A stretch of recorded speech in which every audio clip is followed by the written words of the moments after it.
eid.org/bottle of change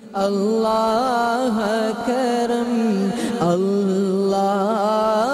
karam, Allah karam, Allah karam।